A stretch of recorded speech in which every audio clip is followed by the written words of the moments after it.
العظیم اعوذ باللہ من الشیطان الرجیم بسم اللہ الرحمن الرحیم انا للہ و انا الیہ راجعون رضا بقضائہ و تسلیما لامرہ۔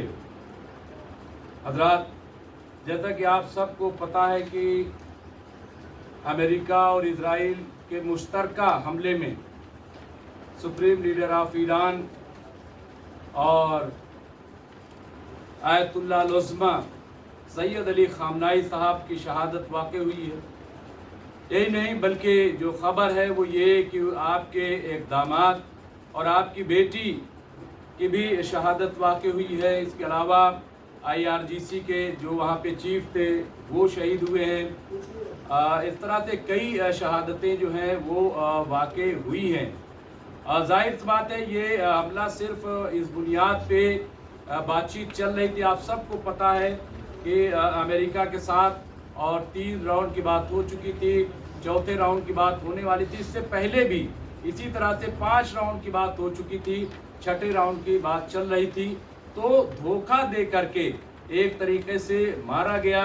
ماہ رمضان ہے، آپ سب جانتے ہیں کہ ہم مسجد میں ہیں اور مسجد کوفہ میں اسی طریقے سے دھوکہ دے کر کے جس طرح سے مولائے کائنات کو شہید کیا گیا، اسی طریقے سے اگر ہم کربلا کا ذکر کریں تو وہاں پہ بھی آپ دیکھیں کہ کس طرح سے گھیر کے حضرت امام حسین اور ان کے اہل خانہ کو شہید کیا گیا۔ تو یہ روایت ہے۔ ابھی میں لائیو تھا اور میں نے ایک بات کہی کہ یاد رکھیے کہ دین اسلام جو ہے وہ دین ہدایت کے لیے آیا ہے، انسان کی ہدایت کے لیے آیا، ملوکیت کے لیے نہیں آیا ہے۔ وہ یہ بتانے کے لیے نہیں آیا ہے کہ کون اچھی حکومت کرے گا، کون جا کر کے عیش و عشرت کرے گا، کون آرام کرے گا، نہیں، بلکہ اس لیے کہ کون صحیح راستے پر چلے گا، کون حق کے راستے پر چلے گا۔ جب ہم اہدنا الصراط المستقیم کہتے ہیں تو کیا مطلب ہے اس کا؟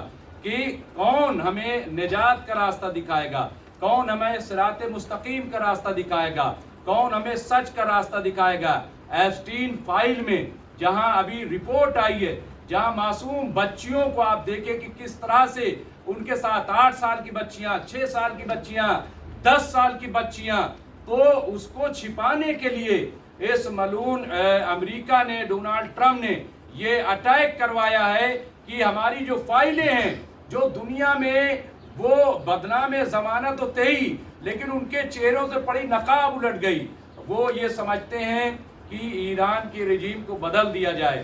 اور وہ آپ دیکھیں صرف ایران نہیں، ہندوستان پہ بھی جس طرح سے پریشرائز ہندوستان کو امریکہ کرتا ہے۔ ہم دیکھتے ہیں کہ یہاں پہ کہیں 50% رجیم لگاتا ہے، وہ ٹیرف لگاتا ہے، کہیں کچھ دھمکاتا ہے۔ تو اس طرح سے بھی ہم دیکھتے ہیں، لیکن ظاہر سی بات ہے کہ ایران پہ یہ جنگ کوئی نئی نہیں ہے۔ حالت جنگ میں ایران پچھلے 47 سال سے ہے، 8 سال تک ایران نے جنگ لڑی ہے۔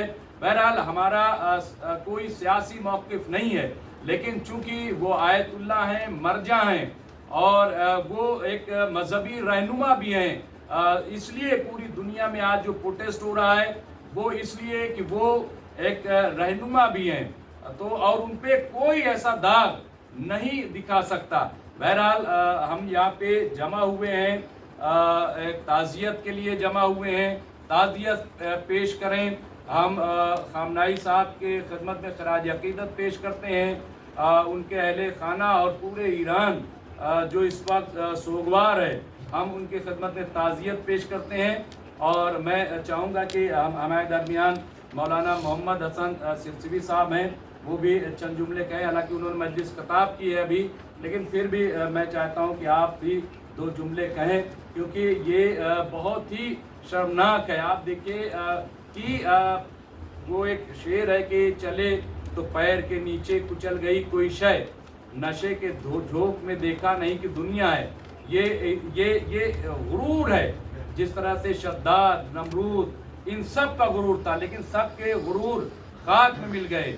اور میں آخر میں یہ کہ موت تو یقینی ہے، موت سے نہیں ڈرتے، موت تو یقینی ہے، موت سے نہیں ڈرتے، جو شہید ہوتے ہیں وہ کبھی نہیں مرتے۔ میں گزارش کروں گا مولانا سرسوی صاحب سے۔ اعوذ باللہ من الشیطان الرجیم بسم اللہ الرحمن الرحیم انا للہ و انا الیہ راجعون۔ حضرات، جیسا کہ آپ جانتے ہیں کہ آج جو خبر غم آئی حضرت آیت اللہ العظمیٰ سید علی خامنئی صاحب کی شہادت کی، وہ واقعاً ایک دردناک اور افسوسناک خبر ہے۔ آج کے دن ہم یہاں پر جو جمع ہوئے ہیں، بہرحال وہ تعزیت اور پیش کرنے کے لیے جمع ہوئے ہیں ان کے اہل خانہ کے درمیان، اور بہرحال ان کو اور ان کے عزیز و اقارب مومنین کو جو ان سے محبت اور الفت رکھنے والے ہیں۔ ایسا نہیں ہے کہ صرف آیت اللہ خامنئی کی ذات مقدس ایک سیاسی ذات تھی صرف، بلکہ وہ ایک مرجع تقلید اور عالم اسلام کے ایک رہنما تھے۔ ہمارے دل ان کے جانے سے بہت زیادہ غمگین ہیں اور غمگین رہیں گے، ہمارے آنسو نکل رہے ہیں۔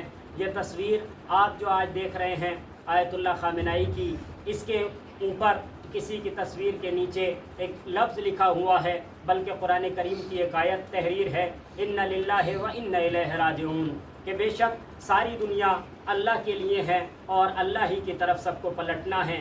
یہ بات یقینی ہے کہ ہر انسان کو اس دنیا سے جانا ہے، لیکن حقیقت بات یہ ہے کہ موت اس کی ہے، کرے جس کا زمانہ افسوس، یوں تو سب آئے ہیں اس دہر میں جانے کے لیے۔ بہرحال آیت اللہ خامنئی کی ذات مقدس ایک ایسی ذات تھی جن کو مظلومانہ طریقے سے ظالموں نے شہید کیا، اور جو ایران کی رجیم یا بہرحال یہی چاہتے ہیں کہ کسی نہ کسی طرح سے پلٹ دیا جائے اور جیسا دور پہلے تھا اسی دور کو لا دیا جائے۔ انہوں نے ظالموں نے حملہ کیا، بچیوں کو مارا، اس کے علاوہ اور دوسرے بہت سارے افراد کو مارا۔ اب قرآن کریم اور اس کے علاوہ قرآن کریم کے علاوہ بھی ہر ایک مذہب کا انسان، ہر ایک شخص، ہر ایک بشر یہی کہتا ہوا نظر آتا ہے کہ کسی کو ناحق قتل نہیں کرنا چاہیے، کسی کو ناحق نہیں مارنا چاہیے۔ یہ ناحق جو مارے گئے ہیں ان کا خون خاموش نہیں ہوگا، یہ شہید ہوئے ہیں، ان کا خون ایک نہ ایک دن رنگ ضرور لائے گا، اور ساری دنیا یہ دیکھے گی کہ ایک دن حق کا بول بالا ہوگا اور ایک دن باطل کا پرچم جھکے گا۔ جتنا آج جھکا ہے اس سے کہیں زیادہ جھکے گا۔ جس طرح سے پہلے کی حکومتیں جو ظالم حکومتیں تھیں وہ غرق ہوئی ہیں، اسی طرح سے یہ ظالم حکومتیں بھی ایک نہ ایک دن غرق ہو جائیں گی، خاک میں مل جائیں گی، مٹی میں مل جائیں گی۔ جس طرح سے پہلے والی ظالم حکومتوں کا نام لیوا کوئی نظر نہیں آتا، ان کا نام لیوا بھی کائنات میں کوئی نظر نہیں آئے گا۔ ہمارے دل غمگین ضرور ہیں، ہماری آنکھوں میں آنسو ضرور ہیں، لیکن ایسا نہیں ہے کہ ہم ان کو بھول چکے ہیں۔ ہم کل بھی امام حسین کو بھی رو رہے تھے، آج بھی ان کے غم میں ہم مغموم ہیں۔ آیت اللہ خامنئی کے غم میں ہماری آنکھوں سے ضرور آنسو آ رہے ہیں، لیکن وہ مرد مجاہد تھا، وہ بے مثال شخص تھا، اس نے اپنا ساری دنیا کو بتایا کہ ہم ظلم کے آگے نہیں جھکتے، نہ کل جھکے تھے نہ آج جھکے ہیں۔ بس ساری دنیا کو ایک ہی پیغام دینا ہے کہ امن کی بات چلائی جائے، امن کا پیغام چلایا جائے، ساری دنیا کو امن کا پیغام دیا جائے۔ ظلم کل بھی غلط تھا، ظلم آج بھی غلط ہے، ظلم کرنا کل بھی غلط ہوگا۔ امام علی نے اپنے بیٹوں کو وصیت کی تھی، اے میرے بچوں، کون للظالم خصما وللمظلوم اونا، اے میرے بیٹوں کبھی بھی ظالم کے ساتھ مت ہونا، کبھی بھی مظلوم کے خلاف مت ہونا، ہمیشہ مظلوم کے ساتھ رہنا، ہمیشہ ظالم کے خلاف رہنا۔ لہٰذا آج ہم جو آواز بلند کر رہے ہیں، بس ہماری ایک ہی بات ہے کہ ہم ظالم کے کل بھی خلاف تھے، ظالم کے آج بھی خلاف ہیں، ظالم کے کل بھی خلاف رہیں گے، مظلوم کے ہم آج بھی ساتھ تھے، کل بھی ساتھ تھے، اور مظلوم کے کل بھی ساتھ رہیں گے۔ لہٰذا ہم ایک ہی بات کہنا چاہتے ہیں کہ ظلم کل بھی مرد آباد تھا، آج بھی مرد آباد ہے، کل بھی مرد آباد رہے گا۔ آئیے سب مل کر کے ایک ساتھ بآواز بلند کہیں، لبیک یا حسین، لبیک یا حسین، لبیک یا حسین، لبیک یا حسین، لبیک یا حسین، لبیک یا حسین۔ نعرہ تکبیر، اللہ اکبر، نعرہ تکبیر، اللہ اکبر، نعرہ رسالت، یا رسول اللہ، نعرہ رسالت، یا رسول اللہ، نعرہ حیدری، یا علی، لبیک یا زہرا، لبیک یا زہرا، لبیک یا زہرا، لبیک یا زہرا، لبیک یا مہدی، لبیک یا مہدی، لبیک یا